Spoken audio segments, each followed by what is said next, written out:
It is definitely my honour to speak at this event, and it was my distinct honour to be able to teach many years here, and to have both at the Frankel's house and to have Iris come to my classes was always a joy, and to see her under every circumstance. I remember her coming to a class. She was already very sick and she had a neck brace on as well. Nevertheless, she came to the classes. There are people who don't come to a class because it's raining a little bit or because they're a little tired. Nothing could stop Iris. It was an amazing thing. The Greek historian Herodotus, in his essay on the customs of the Persians, has been looking at recently, because we're celebrating Purim, the Jews being saved from annihilation by the Persian Empire back then, as will be saved from the Persian Empire now. And the Persian custom, Herodotus says, was to celebrate birthdays. They used to be very into birthdays. They used to have huge celebrations. They used to roast, wealthy families would roast an entire donkey, an entire ox, and an entire camel at the birthdays. And they used to drink liberally.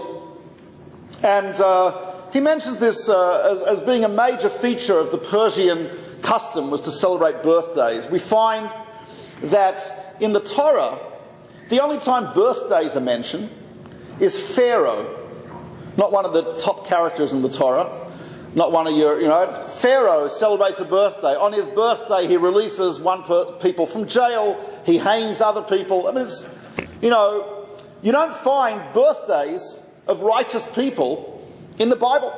In Jewish tradition, nothing wrong with celebrating a birthday. It's great. It's always an excuse for cake is great. But you don't find it as a major part of Jewish tradition. What do we do instead? It's strange. We have Yortzeit, the anniversary of someone's passing. Yortzeit, which means yor means the year, sight means the time of the year. The Sephardim called it Hilula, a day of praise or celebration. It's a strange thing. Why is it that birthdays celebrated in many, many cultures, and are certainly in certain cultures are a major part of that, whereas in Judaism birthdays are fairly minor, and yet the day of passing is quite major. So the Medrash Rabbah, ancient rabbinic source, 2,500 years old approximately, says that it's type of like a boat. You know what happens when a boat leaves the dock, when it's a newly built boat, and it leaves the dock, so they smash a bottle of champagne, and there's a band playing and streamers, etc., etc. And it goes out on its journey. When the ship returns to the dock after a long journey, who is waiting? Customs and excise. Anything to declare? Basically, the Medrash says the strange thing. On the one hand, when the ship leaves port, when it's just leaving on its journey, we should be full of trepidation, fear, apprehension, nervousness. We should be praying, saying psalms, encouraging people, because who knows what it's going to encounter? Who knows? Pirates, storms, bad navigation, etc. You don't never know what is going to happen. On the other hand, when the ship comes back to port, it has fulfilled its journey, it's fulfilled its task, it has accomplished its job, it has brought people safely back to harbour. That's when we should be throwing the streamers and celebrating.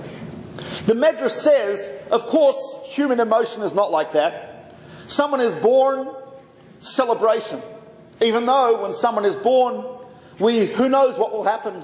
Who knows the course that they will take in life? Who knows all the things that they'll encounter? But nevertheless, that's how humans are. We're not logical machines. We are emotional in many ways. And the emotion is a new life in the world is a reason for celebration. And when someone no longer lives with us, no longer lives with us, then that's cause for sadness.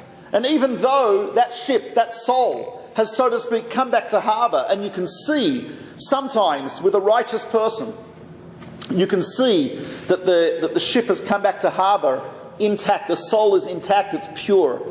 They've accomplished their job. They've navigated safely through the waters of life. And so there is some cause for celebration. But we can't do that immediately. That would be strange. That would be counterintuitive. That would go against our emotions. But later on, when we come to appreciate the person, we can think about it more. We can sometimes say to ourselves, this pure soul has returned to harbour. That's how the Medrash understands Yortzeit versus birthday. But I think there might be another reason for this idea. Might be another reason. And that's based on Rav Moshe Chaim Luzzatto. Rav Moshe Chaim Luzzatto points out, he says that the ultimate task of the human being, he points out, is revelation. Revelation. That is why we are here. What do we mean by revelation? Does revelation mean thunder and lightning at Mount Sinai? Does it mean that we're here to get prophecy? That's not what revelation means. Luzzatto says what revelation means is the revelation of the soul, the spiritual side of the human being. And we are, he says, balanced between revelation and concealment. If you think of it on a global level, conflicts of cultures and civilizations throughout history have been heavily based on this. As Jews, we were confronted by the Persians with their excess of drinking, their excess of partying and food and so on and so forth, and it obscured the soul. You couldn't see the soul. You were overwhelmed by by the wealth, by the party, etc. We were confronted by the Greeks and their almost worship of beauty and aesthetics, owed on a Greek vase, urn, right? Their worship of that, you see the beauty of the body, and the body is beautiful. And the beauty of the aesthetics of the human body and athletics and so on and so forth blinds us to the essence and to the soul. It blinds us. So Greek culture, it was a light that was so strong you couldn't see.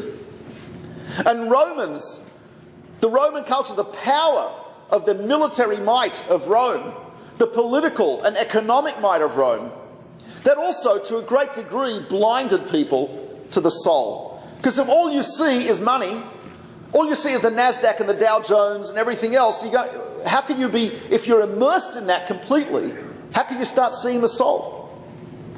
All you think about, you see a human being, what do you see? You see a consumer. You don't see a human, you see a consumer. Like these teeth, like that. That's what we see. And from the Greek perspective, when you see a human being, you see the muscle tone and the definition and the angle that the nose forms with the forehead. The more shallow, the more beautiful. And the cheekbones and everything else, that's what you see. So you don't see a soul, you see a nice specimen of primate. That's what you see. And so with the Persians, with their wealth and everything else, and we have this on a global level. This continues today. It continues today. There are cultures that are so immersed in the culture of the body, they're blinded by the light, and the body is light. It's beautiful, it has light, but they're blinded by that to the soul. Can't see the soul. And there are cultures that are so embedded in the economics, in the power of money, in everything else. There's literature, huge amounts of magazines. I just passed a store in Manhattan. I think it was, I don't remember what street. It was in the fashion district. There's an entire store only of magazines devoted to fashion from all over the world. Fashion is wonderful. It's great to have nice clothing. It's great to look good.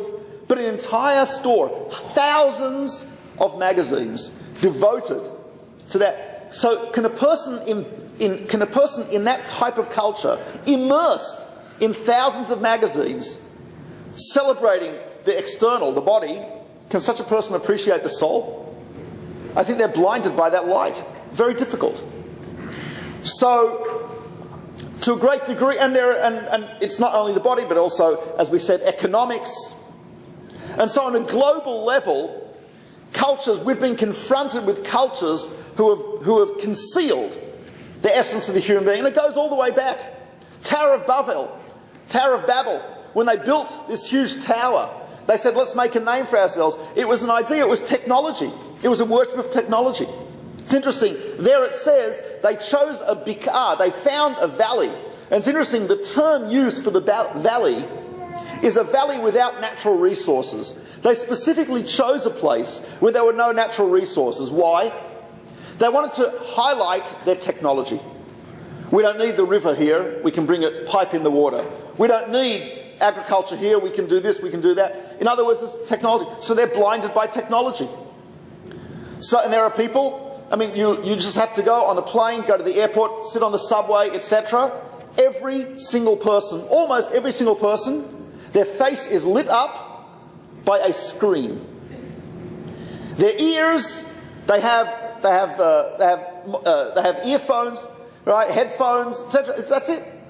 So these people, no one's interacting with each other. People are playing games on the screens. So we are being blinded by that light as well. And where does the soul come out? So globally speaking, it's a struggle between revelation and concealment. And sometimes those who seek to conceal the soul, when the soul does peek out, there's very violent reaction. Because the soul, the presence of a soul makes people uncomfortable. There are cultures that makes people think of conscience, and conscience is very uncomfortable. And it makes people think of obligation, that can be uncomfortable. There are all types of things that get in the way of the culture of economics, of the body, of technology, military, power, etc., etc. That thing that gets in the way of it is the soul, conscience. We don't have to go back too far. 70 years ago, there were those who sought to destroy the Jewish people down to the last man, woman and child. Why? Because I think our very existence reminded them of conscience. Our very existence reminded them of obligation, of morality, of the soul. And for someone whose motto is Deutschland über alles, Germany over everything, then the presence of the soul is disturbing. And the truth is, Jews throughout the centuries have been part of a counterculture movement. Go back to the hippies, then the hippies, Youth International Party and the hippies. Jews all over the place. We were, and there was a beauty to it.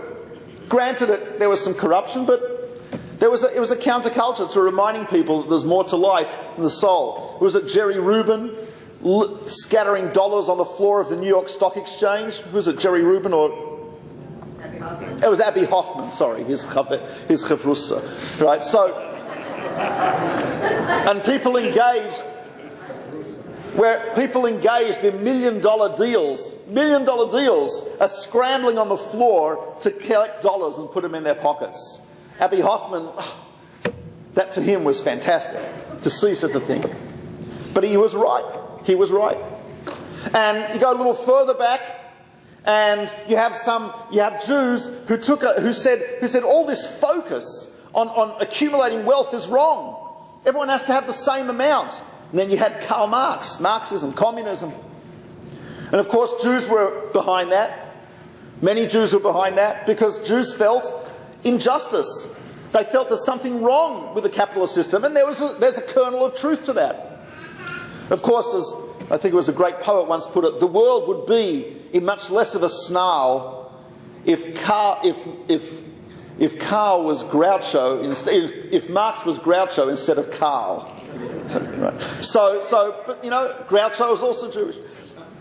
But you go a little further back than that, and there were people who saw a injustice in the world in the sense of imperialism and huge empires, and there arose nationalism. There were plenty of Jews behind that as well. And you go even further back in history, and many religions arose to fight for conscience and spirituality and the soul against what was already there, and many of these religions had Jews behind them. And you go all the way back, and it was Avraham, go back to Avraham, whose name was Avraham HaIvri, which means Abraham the Hebrew. Ivri in Hebrew means ever, the other side. He was from the other side. What that means is, whatever side everyone else is on, he was on the other side. That's where we got it from. That's where Abby Hoffman got it from, and Jerry Rubin and Karl Marx and Jesus, right? That's where they got it from. They got it from ancestors, an ancestor who was on the other side. But all the problem was, all these people only took fractions of it. They focused on one thing. Karl Marx focused on the stomach, and someone focused on the heart, someone else focused on this. They were focused on just one aspect of it. But the idea of revelation of the soul, and the idea that the human being should be engaged in the revelation of the soul as opposed to the concealment, that's the central idea of Judaism, Rav Moshe Chaim Luzzatto says. And not only is it true globally, not only has there been a struggle globally for that idea of revelation versus concealment, but it's also a struggle in our own lives, on each individual, every single human being, in our own lives. That's one of the reasons we have Shabbos. Rabbi Serebrowski mentioned the idea of Iris's commitment to Shabbos. And what is Shabbos about? Isn't Shabbos about that idea? It's a day in which we ignore the Dow Jones, and we don't look at the financial part of the newspaper, and we don't engage in business. We don't struggle with traffic. And what do? So it says in the Torah. It says in the Torah that God finished his work on the sixth day, and it says Shavat, and he stopped, Vayinafash. And that's usually translated as, and he rested.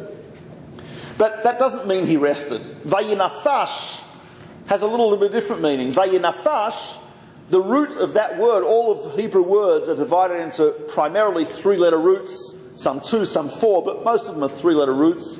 The root of Vayinafash is very clearly, as we can all hear, Nefesh. What is Nefesh? Soul. So here you've got a word, Vayinafash, and if you know a little bit about Hebrew grammar, you will recognize we've got a verb where the central word of the verb is soul. A verb where the central root is soul. What does that mean? Get sold? The answer is yeah, that's what it means. So to speak, God stopped creating, stopped the expansion, he stopped the building of the world, and so to speak withdrew into his essence. That is what we emulate on Shabbos. We emulate on Shabbos is identification of the self through the soul, not through the extraneous other stuff. No wallet, no credit cards, no business cards, nothing extraneous, just me, just the soul, just the human being. And that's Vayinafash. That's one of the beauties of Shabbos. That was one of the greatest treasures that the Jewish people have given to the world, is the concept of stop and withdrawing to the self and focus on the Shabbat. But it's not only that. So if a person's able to stop and then withdrawing to the soul and focus on the soul, that's great. But there's more to it than that. We stop a few times a day. We have mini Shabbos. It's called prayers. Davening. Davening is Yiddish for prayers. It's actually interesting. The origin of that word comes from people. It's not. There's no Yiddish. There's no German or Hebrew or Aramaic word that has any relationship to the word davening. Anyone know where it comes from? It's like very strange. Kevin Allen Brooke, in his monumental work on the Jewish Khazars, points out there was a nation of non-Jews, of Turkic origin, living in the Azerbaijan region of Russia. In the 9th century, they converted to Judaism. The king was a major military leader. They had a huge economic power, a huge military and political power, and the king wasn't satisfied. You know why he wasn't satisfied? His soul wasn't satisfied. He could conquer another country, more economic. His soul wasn't satisfied. He sought out the soul. He had a Christian come to him. He rejected him. He had a philosopher. He had a Muslim. Eventually a rabbi came to him. And the rabbi was very convincing. And he chose the soul. Davening, and after the Khazar kingdom was dispersed, and the Khazars moved into the other Jewish communities, Kiev and Poland and so on and so forth, they brought words with them. In Turkic, dawen means I pray. Dawenun, davening, dawenun.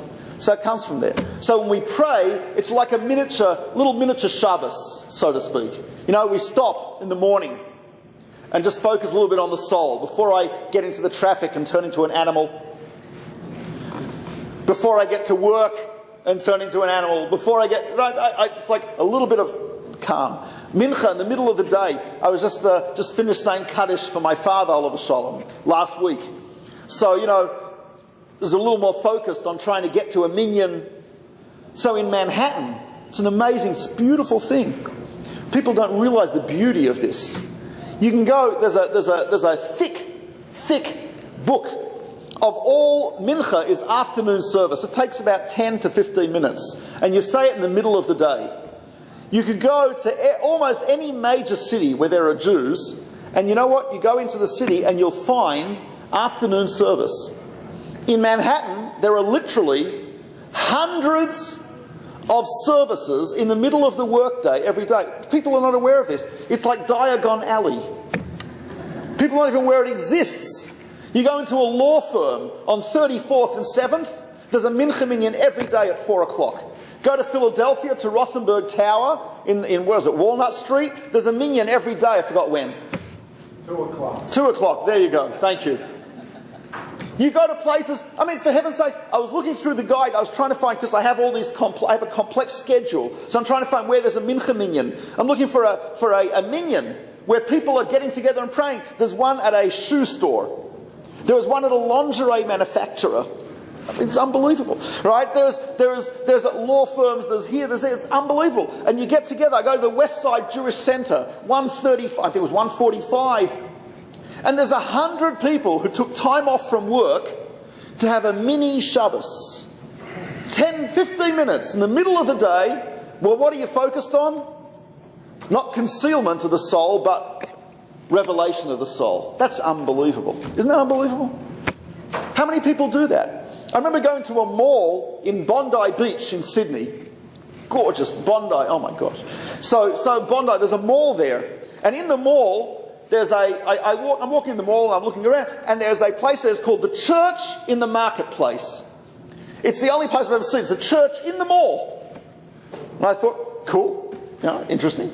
And I like to go over and look at the signs because they always have great titles. Often they have great titles. Anyway, so I notice that the times the church is open, the stores in the mall are closed.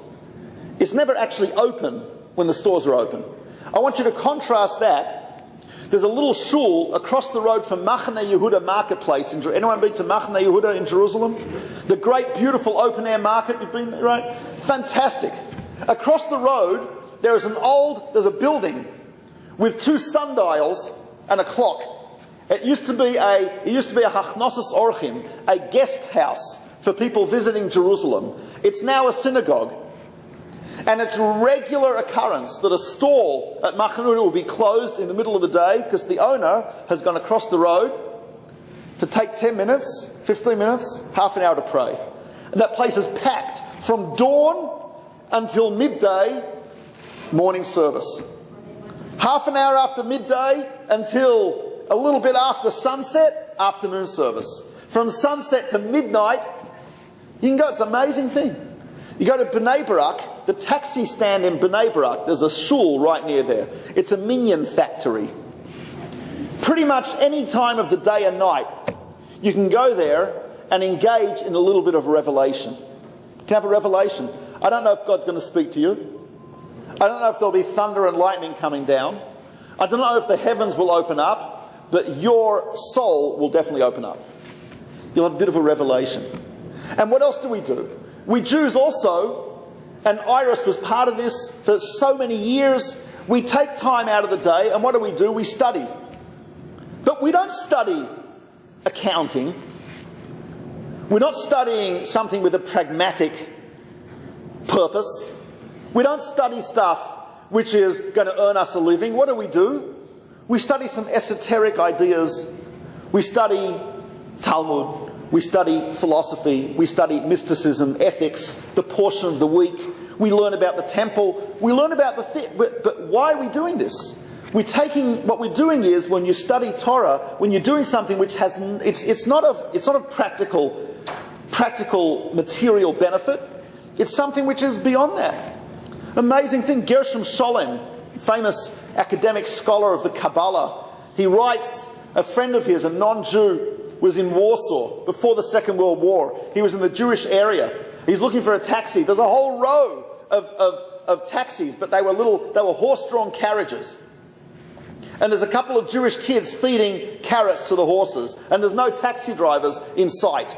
So he goes over to one of the kids and he says, "Where are the drivers?" The kid takes him into a small shul called a klois, a small synagogue. And the different trades in Europe, a lot of different tradesmen used to have their own synagogue. Because all the taxi drivers took a break together. You know what to do? To study Jewish law together. Not utilitarian. It's not going to help them in their taxis. It's not going to help them get business. It's not going to help them feed the horse. What is it going to help? It is going to nourish the soul. That's what it's going to nourish. And he was amazed. Here's an academic who spends his life studying. And he sees Jewish taxi drivers in Warsaw taking time out of their day, eking out a living. None of them were wealthy. Taking time out of their day to do what? To study some esoteric discipline which has no utilitarian purpose whatsoever. They're not going to make a cent from this. Nothing. But what they're going to do is they're going to engage in revelation. So the revelation started really at Mount Sinai, but it's never really stopped. And so that, Rav Moshe Chaim Luzzatto says, that's what everything in Judaism is about. When we come to a particular time, as we spoke about Pesach and Purim before, particular time, what we're doing is we're taking every single moment in time, every single part of the day, every single moment in the month, every single month of the year has its own spiritual energy that is waiting to be revealed. It's just waiting for us to actually seize that moment. And when we eat matzah at the Seder, and we drink the wine at the Purim meal, and we read the Megillat Esther, and we say Hallel, and we celebrate, and we light candles before Shabbat on Friday afternoon, etc. You know what we're doing? We're capturing and revealing the sparks of the infinite in that finite period of time. That's what we're doing. It's all about revelation. And he says that is our job. And it's interesting, and in a human being there are different times of life in our lives where we have different parts of revelation. It's interesting. A baby, you don't see much of the soul. You know what some of our sages say, and, you don't have to accept this, but it's not in the Talmud, but it's interesting, some of our sages say that, you know what the first manifestation of the soul is in a child, in an infant? When the infant smiles. When the infant smiles, that's the first manifestation of the soul. That's the first revelation of the soul. And because the child is communicating he's expressing his love, her recognition of you, her attachment to you, smiling. What a beautiful idea. But you don't see much revelation of the soul. As a person matures, the soul becomes more revealed.